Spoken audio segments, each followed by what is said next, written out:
Oi, sorry about that, guys. The phone overheated and so it shut off on me. I don't know, it's the second time it happened. I tried to put it close to the AC vent so it can cool down. So, thank you guys for coming back on. Apologizing again if you're not sure what happened. The phone overheated, so it shut off on me. So I'm going to just try and do a quick recap of the top part of what we spoke about, and then moving to the steps to forgiveness. So I was sharing with you the importance of forgiveness, and the definition that I choose to use comes from Dr. Fred Luskin, and he leads the Stanford Forgiveness Experiment, and they have 9 steps to forgiveness that they usually walk persons through, people who have gone through some very traumatic experiences, challenges with family, friends, just strange and difficult life circumstances that prevent us from forgiving people. And one of the examples I had used in the earlier live is fathers and mothers, those kinds of relationships between children and their parents. And coming out of Father's Day, I would have seen quite a lot of posts about children who have not forgiven their parents or their fathers specifically just yet. And that comes from an inability. When we talk about forgiveness, it comes from an inability, based on the definition from Dr. Luskin, an inability to accept the word no from the universe without prejudice. And prejudice means, say, when you get the no, you gotta vex about it. So when I get to a space where I feel like I can't forgive somebody for something, I can't let something go, I realize, based on that definition, that they have told me no and I don't know how to accept it. Or in accepting the no, I'm still vexed over the fact, say, oh, dare you tell me no. So some of the ways that we will get no's is from our bosses when we ask for a promotion or a raise of pay or a shift change. We get a no, but we can't take the no without prejudice. So we get the no, have the no, grieve over the no, and then have up the somebody who give with the no, because apparently everybody must always tell we yes pan what we want. And that fact that we are unprepared to receive no from the universe tells me that as human beings, 1, nobody prepares us for a no, and 2, somehow we think that we have a right for things to go our way. And so if we apply for this job, we have a right to get it over everybody else. And if we ask or make a request of the universe, we have a right to get it, and nobody mustn't tell we no. And when we get the no, we vex with the knower. And it's an important part of living, because every single person, me, you, your mother, your grandmother, everybody, says no. And when we say no, it hardly ever comes from a place of hatred for the person that we're saying no, we can't grant this request to. It's really based on our available resources. Do I have the time to do this? No. So the answer is no. Do I have the money to help you? No. So the answer is no. Do I understand what you need me to do? No. So the answer is no. When we give a no, we not do it under no bad vibes and I say, yeah, I want to see something bad happen to you. It's just from where I stand right now, from what I have available to me, I really cannot help you. And so we give our no just from a place of what is good and honest about our position. But when we up on the other side and we're getting a no from somebody, we take it to mean all kinds of things. Them not like me, them bad mind, them a diss me, them evil, them wicked, them shoulda did. When we are saying no, we want people to accept it for what it is. And so an important part of the forgiveness process is understanding that people have a right to tell us no. There is no law in the universe that orbits around us and the need and right we have to receive a yes at every point. So the first thing you have to do is to understand that people, the universe, has a right to deny you what you desire, and maybe even what you think you need in the moment. When you get a no, learn to accept it without prejudice. And even in that process of acceptance, you're going to grieve, you're going to bawl, right? Because maybe you even set up certain things depending on this yes and you don't get it and you have to just dial it back down.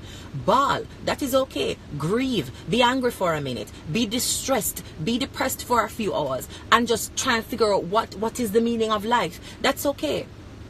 But after you have grieved, come to a place where you accept that no without prejudice, understanding that people have a right for both you. People have a right for don't depend on the same page where you depend. People have a right for don't like you. People have a right for don't support you. You don't have a right. If it were a right, you wouldn't be asking for a yes. You would have just go take it. You understand?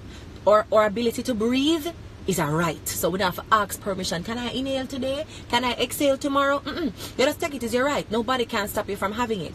Those things that are not so much rights now but our opportunities and privileges, we do have to ask. And if you have to ask, it means somebody else have it for you. And my mother used to always say this to me as a child, right? When you ask her for something, like me ask her if me can go, or if me can get an extra 100 or an extra 1,000, or if, you know, and she says no. I'm a frowns, I'm a attitude, I'm a vex, right? I'm a ball. And she always said to me, Krystal, if you have to ask a question, prepare yourself for the two answer, because it means that you don't have none of the answer them. I ask me if I give you a yes or a no. So me have the answer them what you want. Prepare yourself for both of the answers, because you don't know which one I'm going to give you. Don't come to me expecting a yes. Come to me expecting my answer. And whatever my answer is, be prepared to work with it. So, you ever, them time when she tell me though, it just add to my frustration, right? Because when my mother said that make no, it got you 1 ear so, and I leak out of the next ears because me did want a yes. But as I get more and more mature, I understand exactly what she meant. It makes sense to me now, because now I'm in a position to be giving my answers. I'm gonna like when people come to me and ask me something and expect a yes. I want to give them the no, them bex with me. Hello, if you could have give yourself a yes, you'd have asked yourself. Right? So clearly you need me to make an assessment and a judgment and give you an answer. So when me give an answer, don't vex with me. If you didn't have an answer, you would have asked me. So we need to put ourselves in a position to be prepared to receive whatever answer the universe gives us. Whether it's a yes, a no, a maybe, I'm going to think about it, or a not right now or not yet. And being mentally and emotionally prepared for that prevents us from, when we get a no, holding on to that no with grudge and grievance, and that leads us to a place of unforgiveness. So in order to forgive people, we have to enter the world every single day knowing that it's a request we're making. You know, we are hoping that this will be the outcome, and if this is not the outcome, we will receive it and accept it and bawl if we need to, but not carry a grudge over the response that we get from the requests that we make. So in the 9 steps to forgiveness process, I'm going to share the first 4 with you today, and then next week I close off with the other 5. So number 1 says you must be clear. Get very clear on what it is that is hurting you, what the person did that was bad, and be very specific about it. So sometimes people hurt us, and you know, we have up somebody and somebody say, "What are them up for? You them diss me with what? You actually never no star. Tell me. You more what I'm never want to talk about it in the car, whatever." In many cases, people aren't able to verbalize where them bex boy. They don't say they bex, right? And what the person do, you break down and you go through the circumstance of the scenario, and you find, say, you know, the person must have the past and never say good morning. Or when you say good morning, them never answer you back with the same kind of happiness when you give them. And so them diss you, right? And you're not telling them morning again.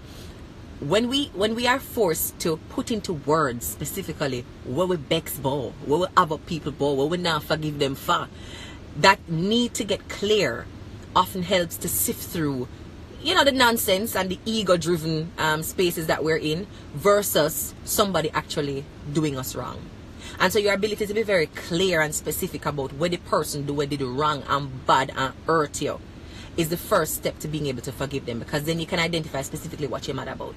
And you'll realize that you're not mad about the whole entire person, but you're mad about one specific thing that they may have done or failed to do.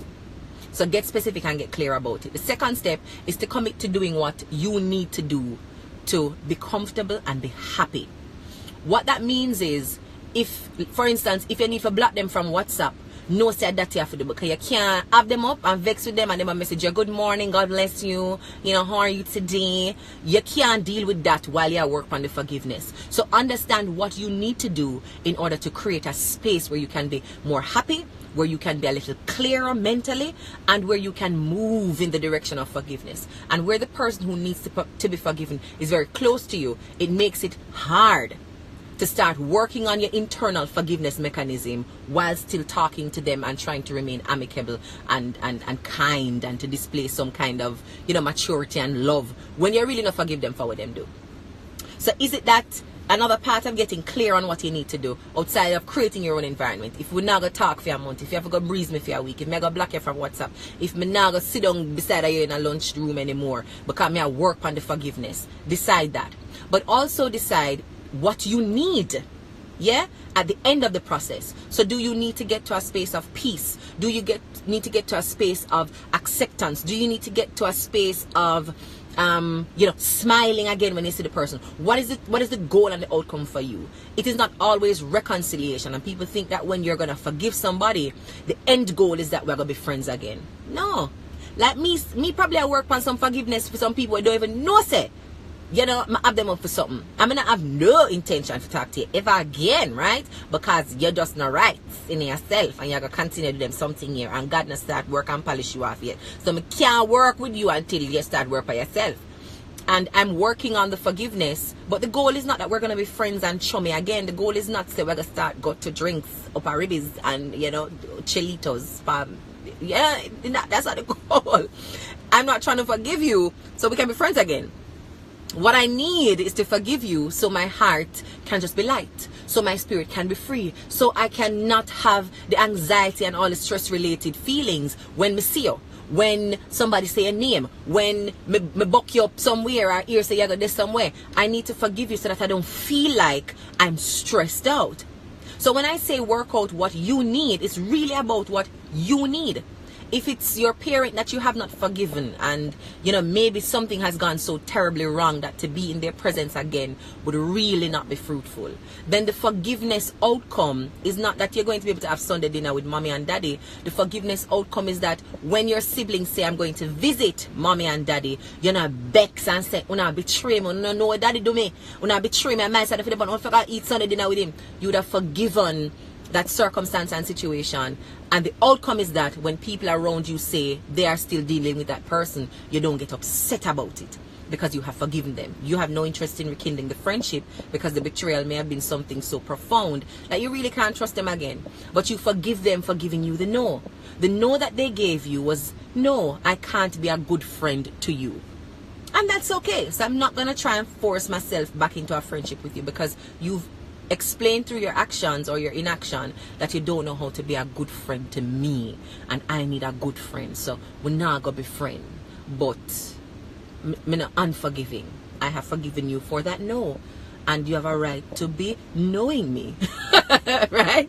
So identify exactly what you need and what your intended outcome is supposed to be, and then change your grievance story. Now this is a nice one, because sometimes when we're telling the story, we're telling it like, say, we are innocent, right? We are victim, and we never see nothing come and it come out of the blue and we contributed to it in no way.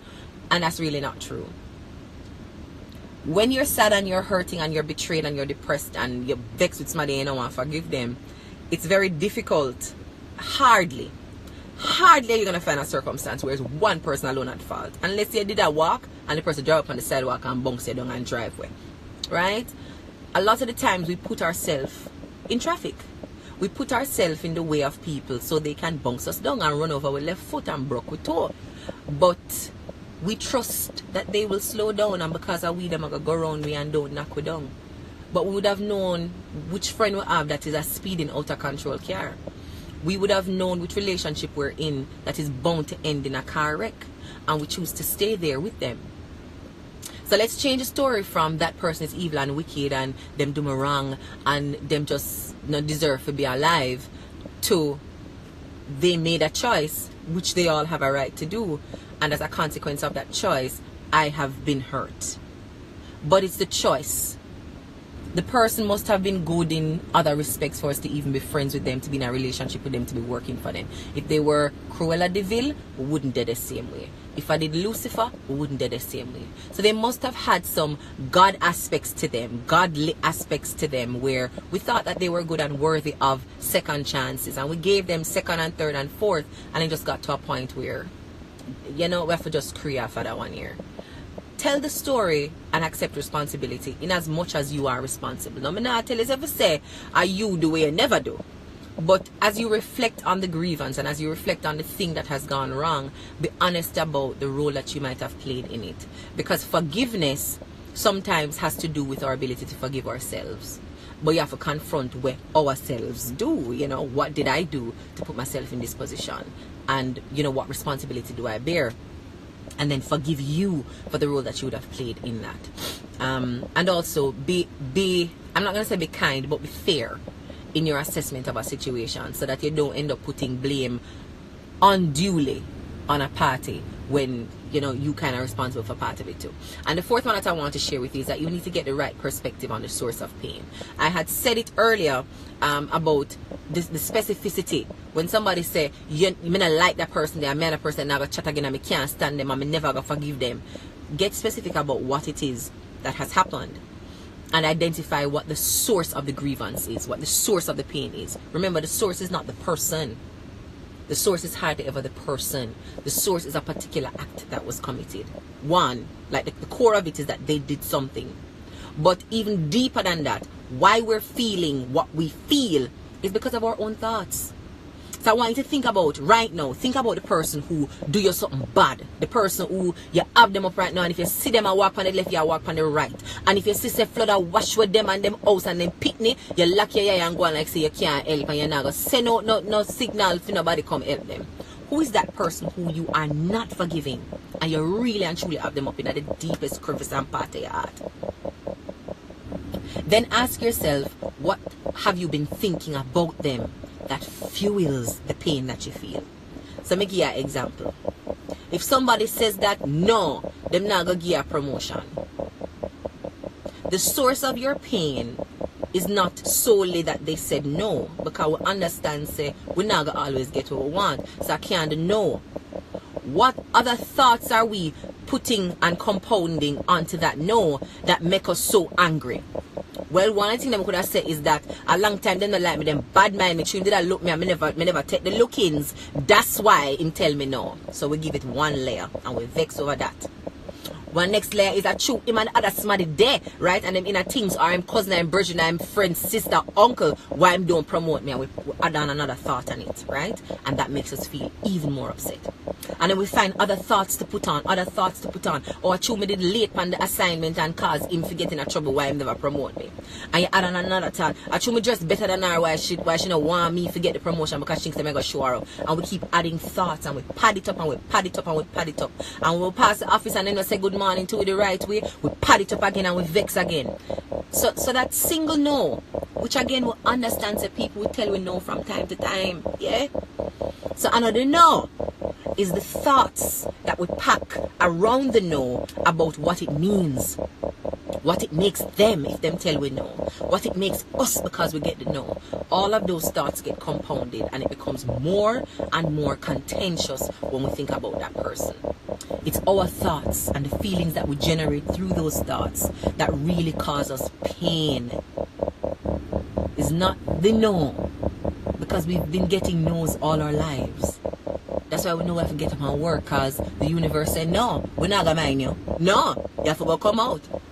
We've been getting no's since the day we were born. No, put down the knife. No, don't touch something. So no is something we're very familiar with, but it's what we pack around the sound of no that causes us pain. So if our mother tells us, no, don't go, we say, all right, mommy's being protective. If daddy says the same thing, we say, all right, daddy's just being protective because daddy loves it. So we pack a story around the no that causes us not to feel any pain.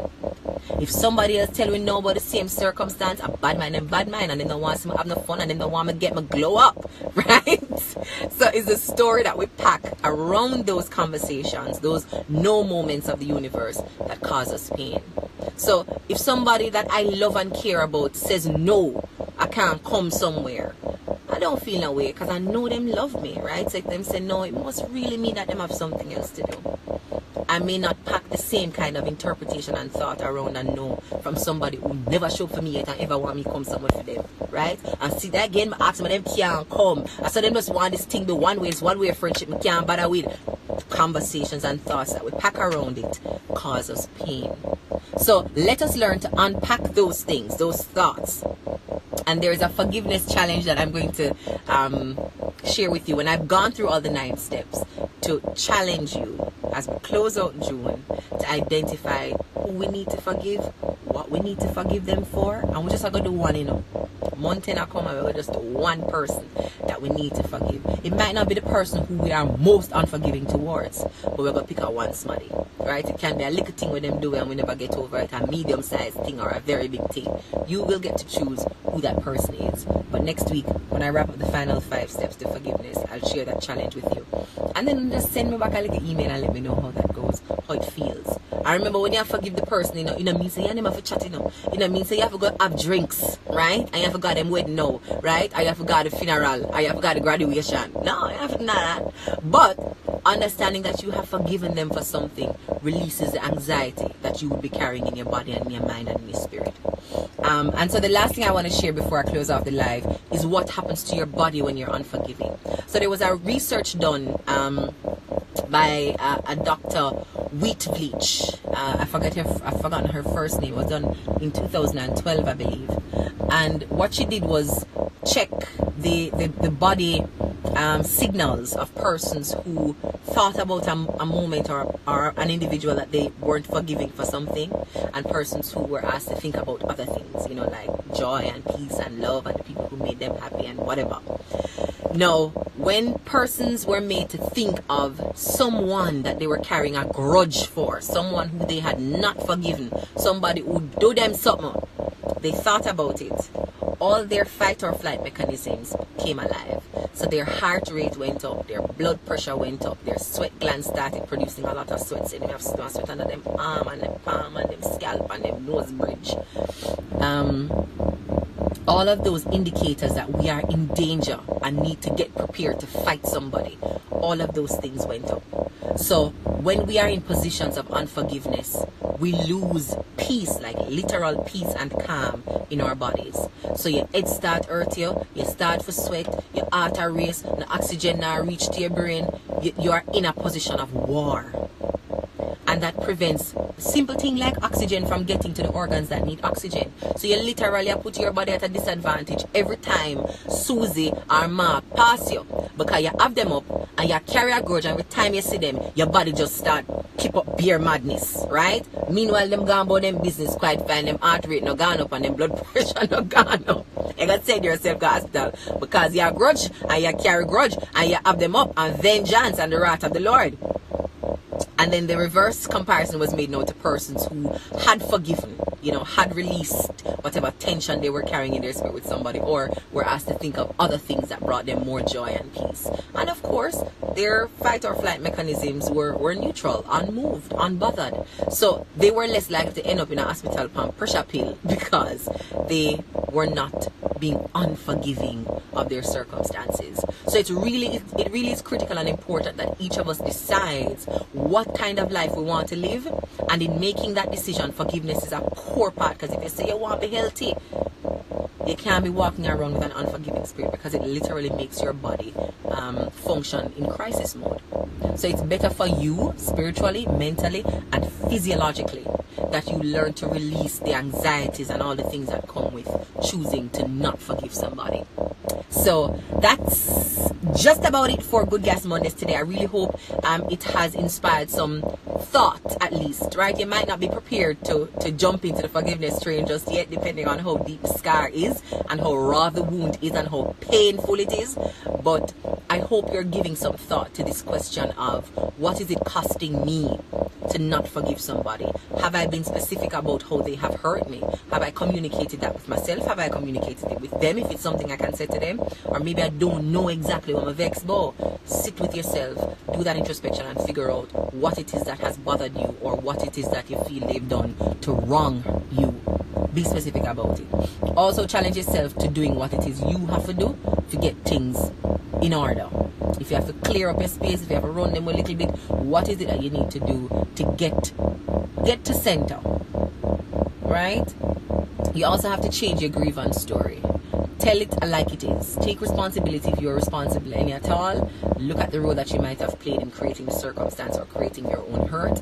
And also, even in that changing of the grievance story, know that the goal is not to be friends again. If that's not healthy, then that's just not healthy.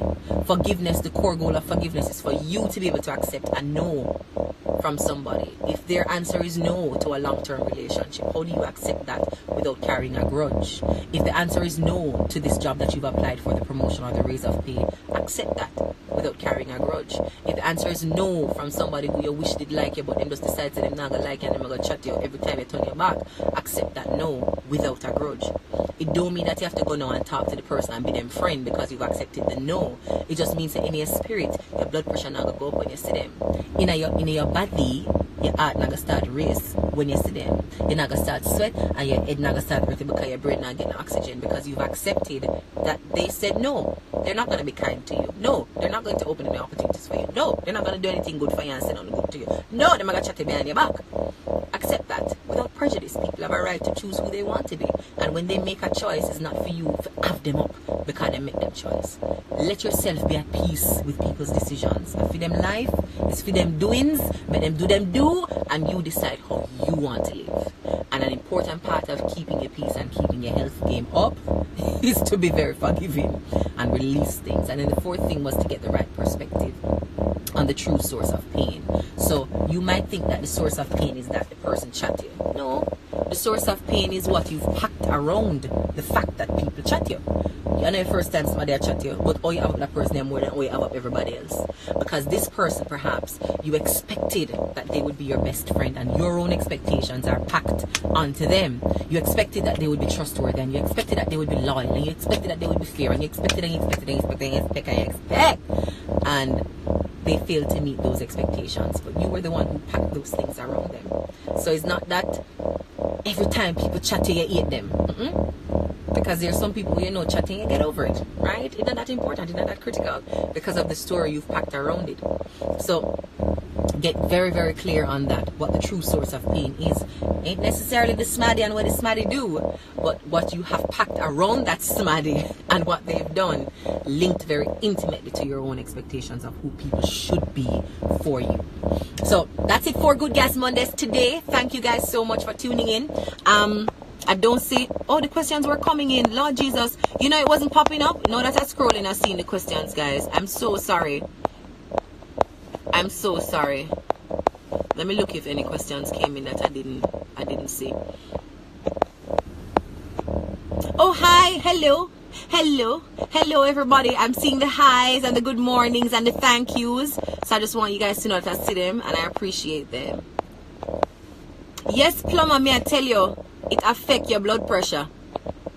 It really affects your blood pressure. That's why people who are happy live so long, because they release things from them spirit almost immediately. Alright guys, so of course I'm gonna post it and leave it up so you guys can watch it and share it with anybody who you think might need to, you know, hear it. Somebody who needs to forgive some people of something so they can live a better life and stop sending up them blood pressure and them heart rate. So thanks again for tuning in, and as I promised, I'm gonna leave a link to a video on apologies, how to apologize, because somehow we're not on a training. Yes, thanks guys so much, and enjoy your